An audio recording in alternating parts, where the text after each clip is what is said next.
A wave of panic buying has suddenly erupted at retailers all over America. Do you remember the panic buying that we witnessed during the early days of the pandemic?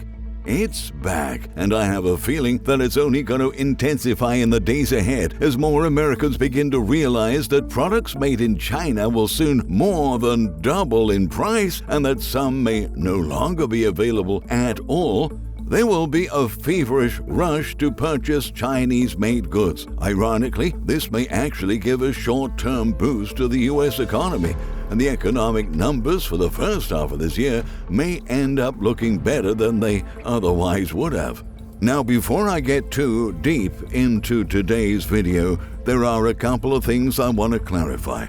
First of all, I do not think the U.S. should have ever begun trading with Communist China at all, because Communist China has always been an incredibly evil regime. Secondly, it was a catastrophic error for the U.S. to become so deeply dependent on imports from China. This is something I've been writing about for years. Our stores are now teeming with products that were made in China.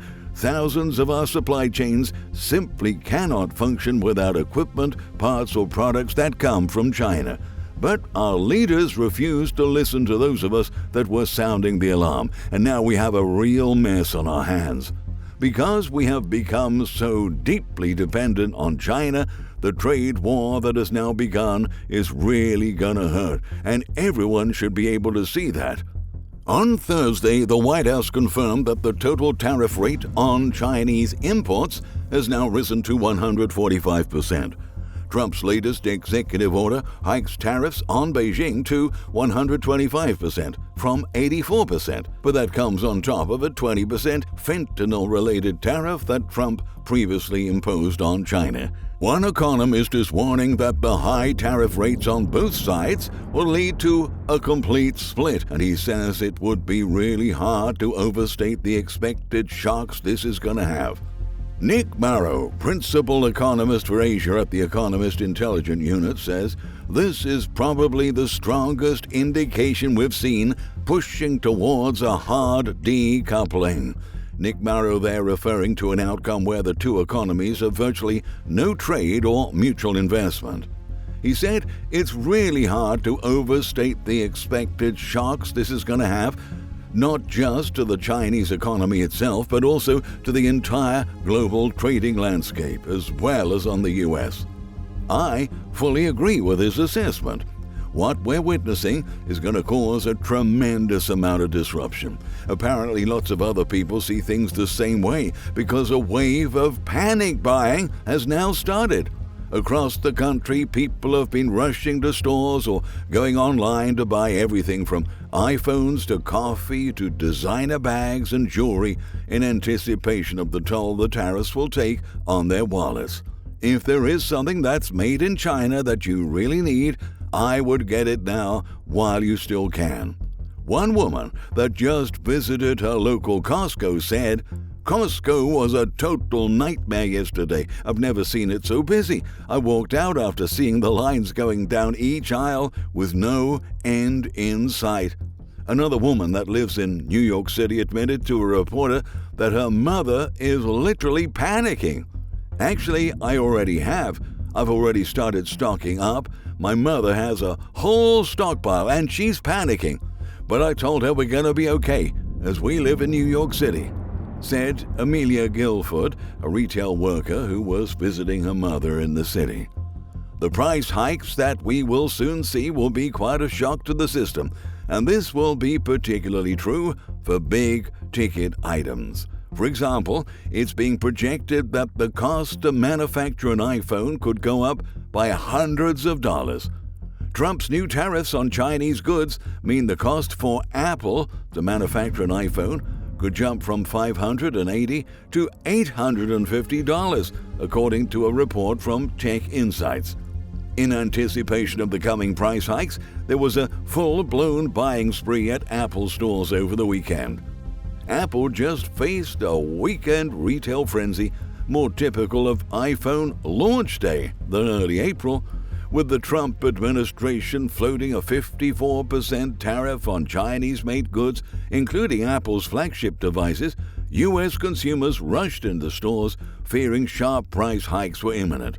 According to reports from multiple locations, sales surged as worried buyers sought to lock in current prices, turning what's usually a quiet season into a full-blown buying spree.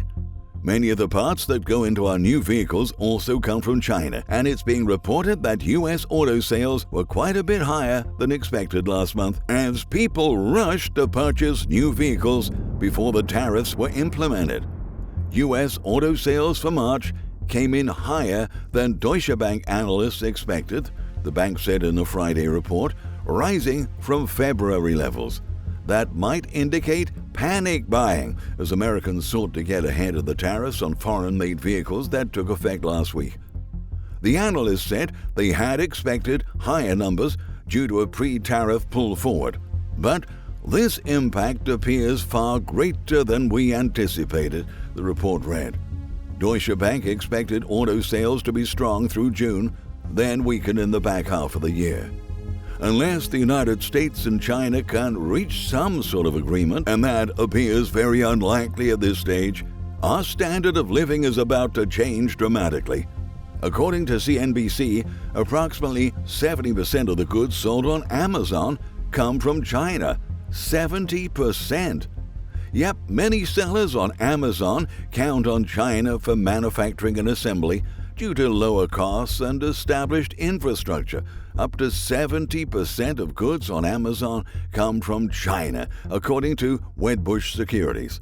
With nearly all imports from China being taxed a staggering 145% under the latest tariffs, Amazon sellers are having to decide whether to raise prices or absorb the vastly increased cost of importing their goods.